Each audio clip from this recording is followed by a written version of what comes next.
मुनज़्ज़ा, जी सजला जी। कुछ मीठा नहीं बनाया आज तुमने? नहीं, बेगम साहबा ने मीठा बनाने का बोला ही नहीं था आज, वरना मैं बना लेती।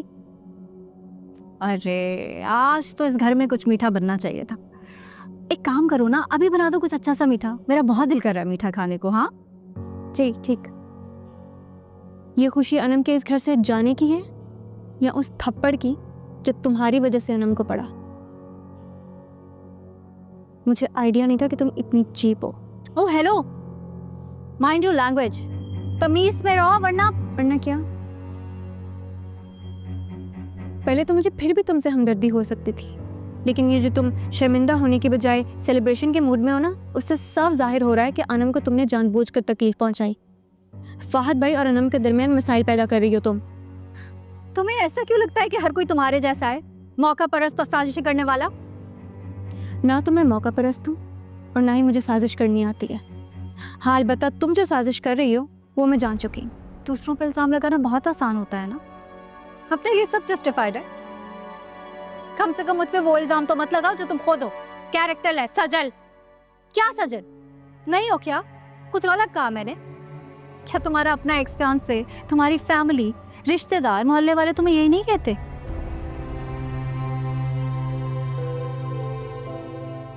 मुनज़्ज़ा, रहने दो, मीठा मत बनाओ। तुम ऐसा करो, फ्रिज से आइसक्रीम निकाल के मुझे ला दो, मैं उसी से मुंह मीठा कर लूंगी। जी ठीक है।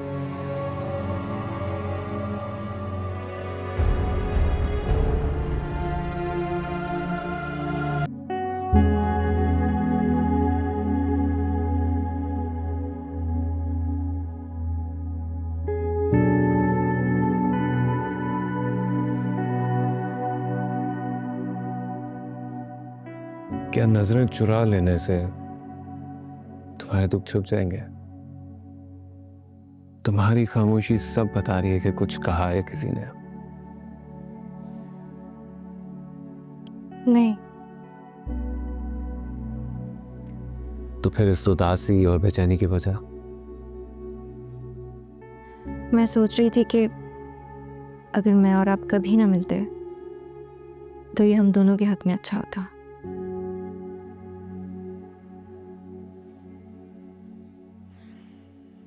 तो इसका मतलब है कि तुम मेरे साथ खुश नहीं हो। और वो भी कैसे सकती हो, क्योंकि जब से इस घर में आई हो कुछ ना कुछ फेस करना पड़ रहा है। कभी नवेद भाई की तरफ से इंसल्ट, कभी अनम की बातें, और बातें तो याद भी नहीं है। आपकी मोहब्बत ने मेरे जख्मों पर मरहम रख के मुझे तकलीफ का एहसास तक नहीं होने दिया। और बदले में मैंने आपको क्या दिया? परेशानी, बेसुकूनी। अभी भी देखें कितने परेशान हैं आप। नवीद भाई ऑफिस नहीं आ रहे और सारा बर्डन आप पर है। काम का मसला नहीं है, काम मैनेज हो जाता है। प्रॉब्लम यह है कि नवेद भाई ने मुझे जैसे किसी बंद गली में खड़ा कर दिया हो।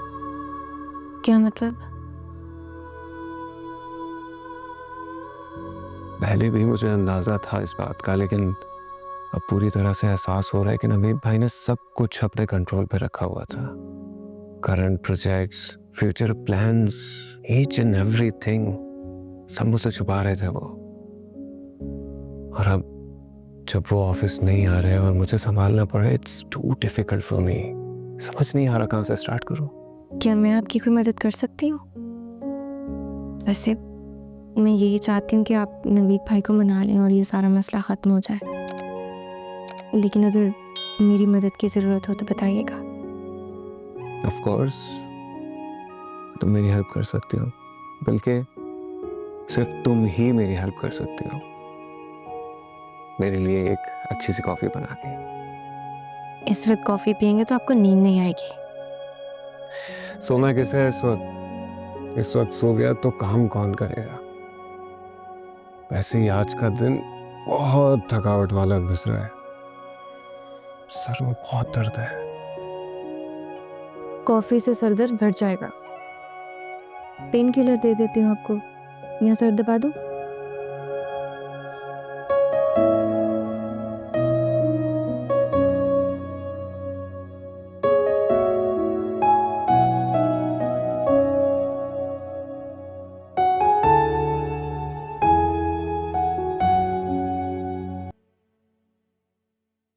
उसको समझा समझा के मैं तो थक गई, वो सुन ही नहीं रहा, और तुम भी नहीं सुन रही हो। उरुसा, अरे क्या बात है, ऐसे जा रही हो? आ जाओ जरा इधर। नाराज हो क्या हमसे है? या सजल ने फिर कुछ कर दिया? मुझे यकीन नहीं होता कि आप इतनी गाफिल हैं। क्या मतलब? सजल जो कुछ और जिस इरादे से कर रही है आप सब जानती हैं, और उसे रोकने की बजाय आप उसे सपोर्ट कर रही हैं। अरे नहीं, वो अनम झूठ बोल रही है, हर वक्त तो इसके पीछे पड़ी हुई होती है, बहुतान लगा रही है इस पर। और सबूत के लिए वो तस्वीरें ही काफ़ी हैं जो मेरे पास है, जिसमें सज्जल और फहद एक साथ खड़े हैं। अब तुम कहोगी कि ये तस्वीरें जाली है ना? वो तो फरीदा आंटी की तबीयत ठीक नहीं थी, मैं सिर्फ उनकी तबीयत पूछने गई थी। तुम्हारा फरीदा से रिश्ता ही क्या है? मैंने भी यही कहा था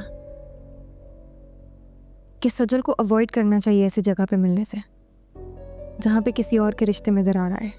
तुम पे एक सेकंड, एक सेकंड। अस्मा, तुम अपनी बेटी की सास को कहती क्यों नहीं हो? खींच खींच के इसको अपने घर ले जाती है।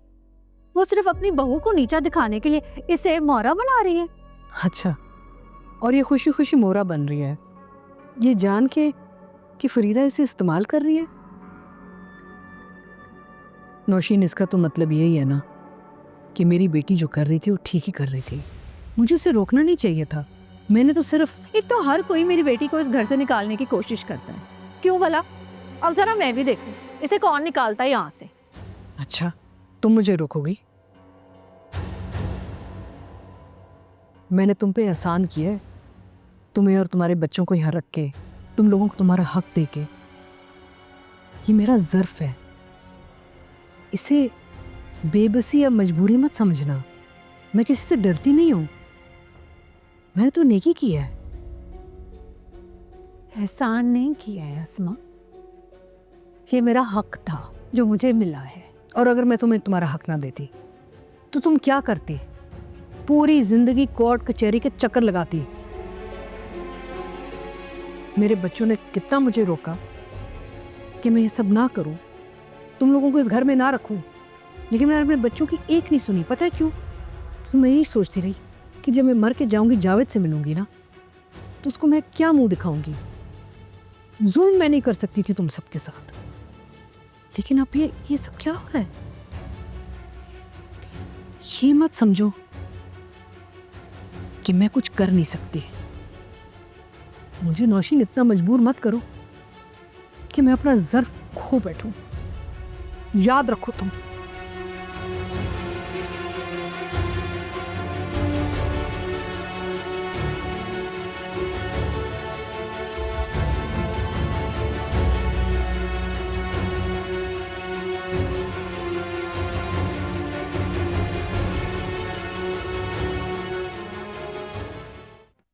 आप तो बहुत दावे कर रही थी अम्मी कि इस घर में रूसा की बदौलत आप सब कंट्रोल करेंगी। क्या हुआ? आपके मुखालिफिन के साथ खड़ी है आज वो। अपनी औकात भूल गई ना वो। और तुझे क्या जरूरत थी उसके साथ मुंहमारी करने की? मैंने उसे अपने हाथ में रखा हुआ था ना। आपके हाथ में ना अम्मी वो कभी भी नहीं थी। बहुत चालाक है वो, उतनी मासूम नहीं है जितनी आपने समझी हुई है, तो इतनी होशियार भी नहीं है। फंस गई थी ना मेरे जाल में जो मैंने बिछाया था असद से शादी करके। उसमें आपका कोई कमाल नहीं था अम्मी, असद ही उस पर दिल दे बैठा था। पर जो भी है, मेरा मकसद तो पूरा हो गया था ना। अब आगे सोचो क्या करना है। वो मैडम अस्मा वो हो गई है सीधी। मुझे तो डर है कि वो अम्मी, मैं ना इस वक्त फहद और अनम के मामले से हट के अपने काम पे तवज्जो देना चाहती हूँ, अपना बिजनेस एस्टेब्लिश करना चाहती हूँ यार। हैं? तो तू अनम को उसके हाल पे छोड़ देगी? अस्मा कैसे तड़पेगी? अगर अनम ना अपने घर में खुश हो गई, अस्मा तो मुतमईन हो जाएगी। कोई ना कोई मौका मिल जाएगा अम्मी। वो नवीद है ना, वो ऑफिस नहीं आ रहा है, हैं? दिमाग में कुछ ना कुछ तो चल रहा है उसके। बस इंतज़ार इस बात का है कि ये बम कब फटेगा। अल्लाह करे फटे। ये उरूसा और असमा का गठजोड़ जोड़ तो मैं ऐसे मिनटों में ख़त्म करूंगी। अगर ये लड़की मेरे हाथ में ना रही ना, तो जिस चालाकी से मैं उसे इस घर में लाई थी, उसी चालाकी से निकलवाऊंगी। तुम देखना। मुझे लगा कि तुम मुझसे मिलने आए हो, लेकिन तुम तो अपना हक मांगने आए हो। जी, और आप मुझे मेरा हक देने से इनकार नहीं कर सकती। मुझसे ये तवक्को रखते हो तुम? पहले नहीं रखता था, लेकिन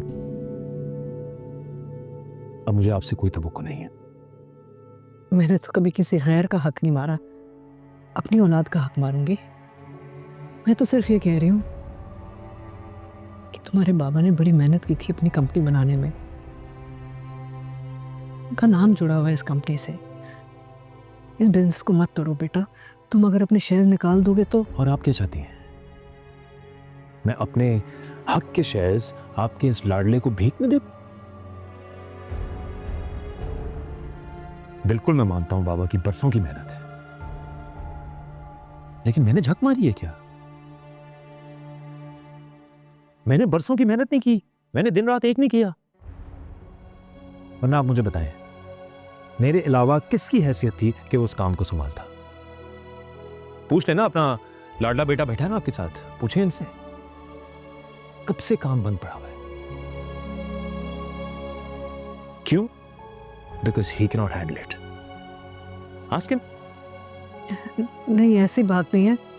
हम जानते हैं कि तुम बहुत काबिल हो, बिजनेस सेवी हो, एक्सपीरियंस भी ज्यादा है तुम्हारे पास, लेकिन दफ्तर जाने से तुम्हें किसी ने रोका तो नहीं है। मामा, मेरी बात समझें, इस इंसान के होते हुए ये नामुमकिन है।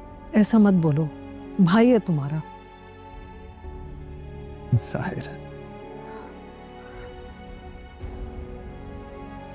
फासले बढ़ जाएंगे, रिश्ते कमजोर पड़ जाएंगे बेटा। ऑफ कोर्स, आप तो उसी की हिमायत करेंगे और क्या करेंगे आप, है ना? मैं किसी की हिमायत नहीं कर रही, मैं सिर्फ कह रही हूं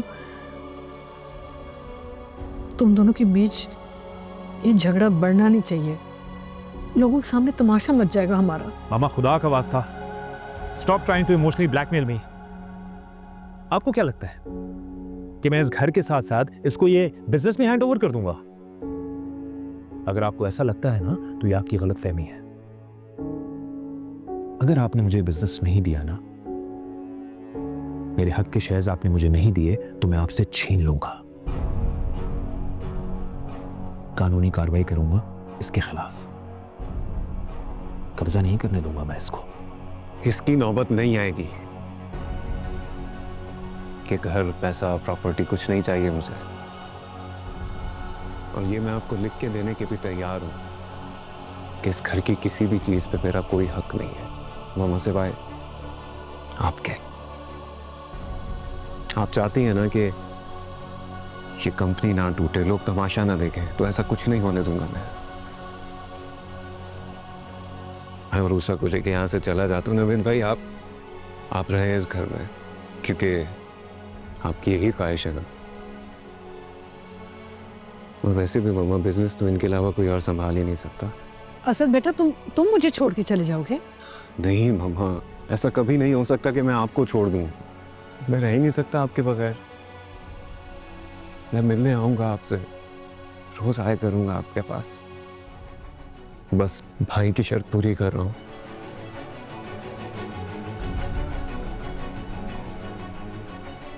मामा, मैं आपको मजीद तकलीफ नहीं देना चाहता, दुख नहीं देना चाहता। मैं आपको